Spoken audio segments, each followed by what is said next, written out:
Today is February 23rd, 2026. Happy Monday. And today is National Banana Bread Day, which feels like a reminder that structure can rescue softness. Welcome to This Day in History from, wait, that's random. I'm your host, C.L. Burns. On this day in 1847, a U.S. patent was issued for an envelope folding machine. Before this, envelopes were folded by hand. Letters were written on paper, then manually folded into shapes that sealed themselves or were tucked into outer wrappers. Mass mailing existed, but scale was limited by labor. The envelope folding machine introduced mechanical consistency. Sheets of paper were fed into a system of rollers and guides. Metal plates and shaped arms creased the paper at precise angles. Gummed edges were applied in uniform strips. Instead of folding one at a time, the machine produced standardized envelopes in volume. That mattered because the mid-1800s were experiencing a communications surge. Railroads, expanding cities, growing commerce. The letter itself wasn't new, but its packaging became industrial. Once packaging scales, communication scales, and once communication scales, institutions grow around it. That same theme, engineering the environment around us, shows up in a quieter way in the early 20th century. On February 23rd, early clinical documentation of white noise generators being used to assist sleep was recorded. Before white noise machines, unwanted sound was something you endured. Street noise, voices, irregular disruptions. White noise works by producing a consistent sound signal that contains all audible frequencies at roughly equal intensity.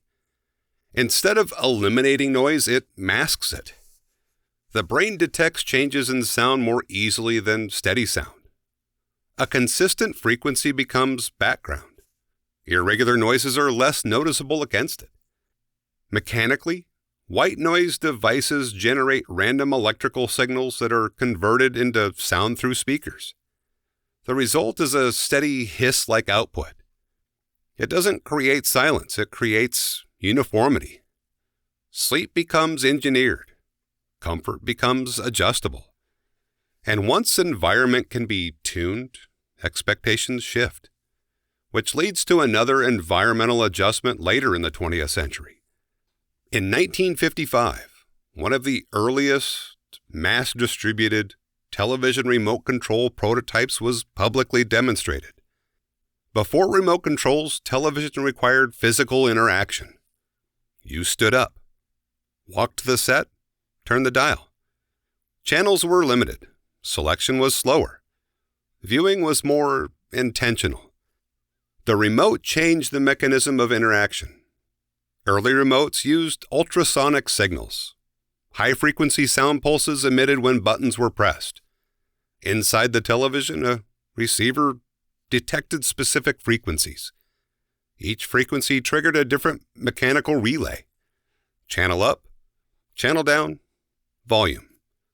Control moved from contact to distance. It seemed small, but behavior shifted immediately. Channel surfing became possible. Attention fragmented. Advertising strategy evolved. Once friction disappears, choices increase. 3 different innovations. 3 different centuries. Envelopes standardized communication. White noise standardized environment. Remote controls standardized convenience. In each case, the goal wasn't speed, it was power. It was smoothness. We didn't just invent tools to do more. We invented them to remove interruption. And once interruption fades, the systems become invisible. Anyway, those are the things we ended up piecing together today. Stop by tomorrow and we'll see what the day decides to hand us. If you want to know more about me or the work I do, you can find everything at waitthat'srandom.com. I'm C.L. Burns, and I appreciate you stopping by.